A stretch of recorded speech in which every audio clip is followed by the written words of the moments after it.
여러분 혹시 디바이스랑 어떤 성분을 같이 조합을 해서 써야지 효과가 좋은지 아니면 좋을 게 없는지 이런 거 궁금한 적 없으신가요? 그래서 오늘은 뭐랑 같이 쓰면 좋은지 제가 들고 나와봤습니다.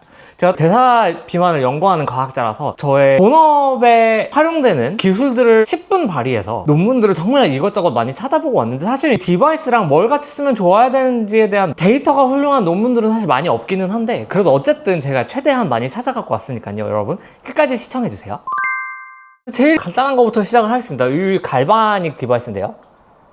네, 저는 이거 프라엘 제품을 사용을 하고 있는데 이게 굉장히 저렴하고 조그맣고 괜찮더라고요. 이 갈바닉 자체는 원래 비타민C랑 가장 찰떡궁합이에요. 왜냐면 얘의 원리 자체가 여기 잡는 부분 있잖아요. 여기를 플러스로 만들고 여기에 피부를 닿는 부분을 마이너스로 만드는데 이 아스코빅 액시드, 그러니까 비타민C는 산이잖아요. 근데 얘가 물에 들어가면 얘가 마이너스 형체로 변하거든요. 그래서 얘가 마이너스고 비타민C가 마이너스니까 피부 안쪽으로 이렇게 잘 밀어 넣어주는 역할을 하겠죠. 그래서 비타민C랑은 궁합이 굉장히 좋은 게 바로 갈바닉입니다. 음전화로 만들어져 있는 펩타이드류도 괜찮다는데 이제 음전화 펩타이드가 뭔지, 그리고 솔직히 우리는 그냥 보면 얘가 뭐 라이신이 있는지 없는지 알 수가 없잖아요. 그러니까 이거 같은 경우에는 그냥 잘 모르니 굳이 뭐 갈바닉이랑만 사용을 한다라는 건 좀 약간 무리가 있는 얘기가 아닐까라는 생각이 들긴 합니다. 분자량이 좀 큰 히알루론산 이런 거는 별로 이렇게 크게 도움이 될 것 같지는 않습니다. 이제 글라이딩 할 때는 괜찮겠죠. 그렇지만 갈바닉이랑 쓴다 해서 의미가 있는 물질은 아니라고 생각하시면 될 것 같아요. 고농도의 나이아신아마이드, 레티놀이라던가 아하, 바하 같은 경우에는 자극이 있을 수 있으니까 이런 부분은 주의해 주세요.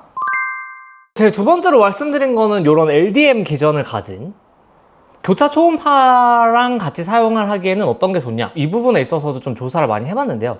이 LDM류, 그러니까 교차 초음파류 같은 경우에는 피부를 진동시켜주는 것 자체가 중요한 거지 흡수를 증가시켜준다거나 이제 그런 게 아니라 얘가 피부 위에서 잘 굴러다닐 수 있게 도와주는 역할을 하는 제품들이 얘랑 궁합이 괜찮은 화장품인 건 사실이긴 합니다. 이 LDM이랑 같이 병합하는 여러 가지 물질들에 대한 연구들이 있는데 히아루론산, 트라넥삼산 같은 경우에는 굉장히 서로 시너지 효과가 있어가지고 트라넥삼산의 미박 효과라던가 히아루론산의 경피 흡수 같은 거를 증가시켜줬다고는 합니다만 근데 기전상으로 엄청나게 말이 되는 건 아닐 것 같은 생각이 들기도 합니다요. 그리고 LDM 자체가 MMP라고 하는 콜라겐을 녹이는 물질이 있거든요. 이 물질들을 나오는 걸 줄여주기는 하는데 이때 뭐 시카 성분, 그러니까 특히나 이제 테카 성분류를 같이 사용을 하시면 제 생각에는 조금 더 시너지가 될 것 같기도 합니다. 그리고 진짜 재밌는 게 보통 이제 이런 디바이스 같은 경우에는 산이랑 같이 쓰지 마세요라고 하는데 또 논문 중에서 얘를 살리실릭산이랑 같이 써서 이제 여드름 치료를 하는 논문이 있긴 한데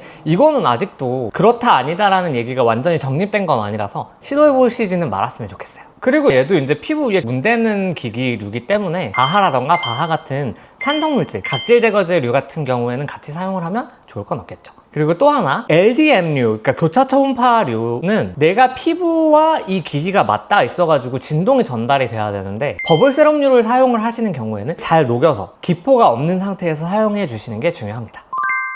화장품이랑 가장 시너지가 좋은 기전을 가지고 있는 디바이스는 저는 이건 옛날 거 메디큐브 부스터 프로인데요. 이런 기기 같은 경우에는 세포막에 일시적인 구멍을 만들어줘서 제품의 투과력을 늘리는 것 자체가 이 기기의 기전이기 때문에 어떤 유효 성분을 사용해도 그걸 타지는 않는 것 같아요. 그래서 얘가 플러스든 마이너스든 크기가 작든 적든 친수성이든 지용성이든, 그러니까 물에 잘 녹는 거든 아니면 기름에 잘 녹는 거든 모든 투과를 증진시켜주는 역할을 하기는 합니다만 얘가 좋은 것만 선택해서 넣어주고 나쁜 거는 빼가지고 안 넣어주고 이런 기전이 아니잖아요. 전체적으로 물리적인 포워, 그러니까 물리적인 구멍 자체를 일시적으로 만들어주는 거기 때문에 그래서 얘 같은 경우에는 굉장히 유리할 수도 있지만 굉장히 조심해야 되는 기전을 가지고 있는 기기이기도 합니다. 그래서 제가 여태까지 말했던 거의 모든 유효 성분들, 히아루론산, EGF, FGF, IGF 같은 그로스 팩터들, 펩타이드, 비타민C, 트라넥삼산 등의 흡수를 모두 올려줄 수 있다고 합니다. 실제로도 이거에 대한 논문들이 여러 가지가 있고 이거는 기기사에서 한 임상에서도 많이 증명이 됐으니까 제가 따로 설명을 드리진 않아도 되겠죠? 그래서 얘 같은 경우에는 세포막 자체를 일시적으로 열어놓는 거기 때문에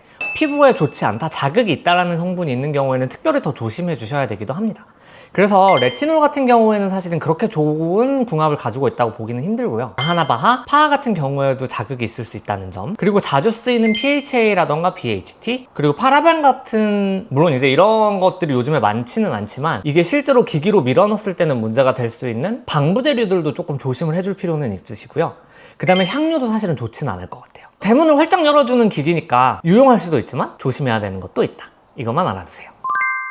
그 다음은 요즘에 이제 많이 쓰시는 리들샷, 저는 1300짜리를 무려 사용을 하고 있습니다. 리들샷이라던가 아니면 실제로 구멍을 놓는 더마 롤러? MTS 같은 경우에는 주로 재생류의 제품들과 궁합이 굉장히 좋겠죠. 아무래도 물리적으로 상처를 내는 거다 보니까. 그래서 얘 같은 경우는 EGF라던가 테카 성분, 히아루론산, 판테놀 같은 경우에도 도움이 될 수 있겠고, 그 다음에 세콜지류 이런 것들과도 궁합이 괜찮다고 저는 생각을 합니다. 역시 펩타이드류 같은 경우에도 도움이 될 수 있을 것 같아요. 근데 역시나 물리적인 구멍이 있다 보니 레티놀이라던가 비타민C, 아하바하 같은 박피성 산류, 그리고 뭐 알코올 향료, 그 다음에 이제 뭐 방부제 제가 아까 말씀드렸던 거, 이런 부분 같은 경우는 조금 더 조심해 주실 필요는 있겠죠. 그리고 MTS를 사용하실 때, 그러니까 리들샷처럼 바르는 디바이스가 아니라 실제 MTS를 사용을 하실 때는 병균도 들어가기가 쉬우니까 항상 위생에 주의해 주세요.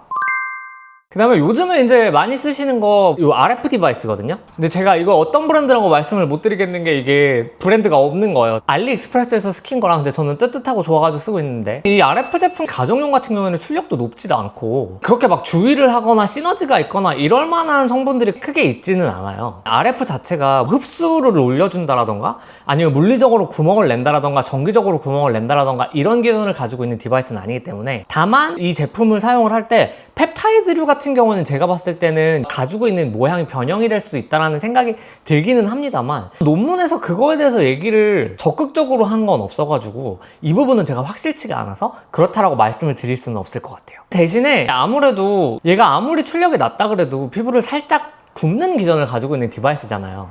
그래서 세라마이드, 콜레스테롤, 지방산 같은 세콜지류 같은 경우에는 나중에 진정하고 장벽을 복구하는 데 도움이 될 수 있다고 생각을 하고, 히알루론산이라던가 펩타이드류, 그 다음에 테카, 그러니까 병풀, 정량 추출물 같은 경우에도 굉장히 큰 도움이 될 수 있다고 생각을 합니다만, 기기를 돌릴 때 사용을 하는 것보다는 다 사용을 한 다음에 바르는 게 더 효과가 있다는 생각이 듭니다. 그래서 제가 생각을 했을 때 기기를 롤링하는 용도의 세럼이라던가 롤링하는 용도의 제품 같은 경우에는 뭘 써도 그렇게 상관은 없을 것 같아요. 그렇지만 역시나 물리적으로 이렇게 문대는 거기 때문에 아까 말씀드렸던 자극이 되는 비타민 C류, 레티놀, 스피큘 같은 경우에도 제가 아까는 말씀을 안 드렸지만 마찰해서 움직이는 기전을 가지고 있는 디바이스들이랑은 궁합이 좋진 않겠죠. 그리고 제가 요즘에 이 모든 디바이스 중에서 가장 사랑하는 LED 마스크인데요. 얘가 온페이스 LED 마스크라고 너무 편안하고 너무 좋아서 아주 열심히 사용을 하고 있습니다. 얘 같은 경우에는 여러 가지 프로토콜이나 논문을 봤을 때 나이아시나마이드랑은 궁합이 괜찮다라고 합니다. 이 LED를 사용을 할 때 항염작용이라던가 베리어 장벽 복구에 도움이 된다라고 하고요. LED 같은 경우에는 빛을 사용하는 기기잖아요. 그래서 광반응성이 없다라는 게 또 나이아시나마이드의 굉장히 큰 장점이기도 하겠죠. 이 LED 마스크 같은 경우에는 콜라겐 분해 요소를 줄여주고 콜라겐 리모델링도 올려주는 역할을 하는데, 이때 시카 성분, 그러니까 병풀, 정량 추출물, 테카 성분들이 도움이 된다고 합니다. 같이 좀 시너지가 있대요. 그래서 얘 같은 경우에는 활성산소를 만들어서 이 활성산소 자체를 가지고서 콜라겐 합성도 촉진하고 상처 치유라던가 아니면 섬유화 세포도 자극하고 이제 요런 기전을 조금 가지고 있긴 합니다. 그래서 실제로 논문 중에서도 항산화제 있죠. 비타민 E 라던가 페룰릭산, 그 다음에 라스페라트롤이 들어있는 제품들 같은 경우에는 도움이 된다라고 하고 실제 연구도 있습니다. 그리고 섬유화 세포를 활성화하는 기전을 활용하기 때문에 펩타이드류라던가 EGF, IGF 이런 것도 괜찮을 것 같아요. 그리고 어떤 논문에 따라서 아니면 이제 물어보는 분들에 따라서 의견이 다 다른 게 바로 레티놀인데요. 레티놀 같은 경우에는 광반응성이 엄청나게 있는 물질은 아니기는 한데 그래도 광반응성이 있긴 하잖아요. 근데 어떤 논문에서는 이게 실제로 더 좋았다, 어떤 논문에서는 좋지 않았다라는 얘기를 계속해서 이 부분에 대한 의견은 일단 보류입니다. 그리고 이제 트레티노인 같은 레티노익 산과는 반응성이 있을 수 있어서 같이 사용을 권장하지는 않는다고 합니다. 제가 여러 가지 기기와 궁합이 괜찮은 성분들 몇 개를 여러분들이 사용을 하실 때 간단한 가이드가 됐었으면 하는 마음으로 이 영상을 만들었습니다. 여러분의 피부도 반짝반짝 화이팅입니다. 안녕.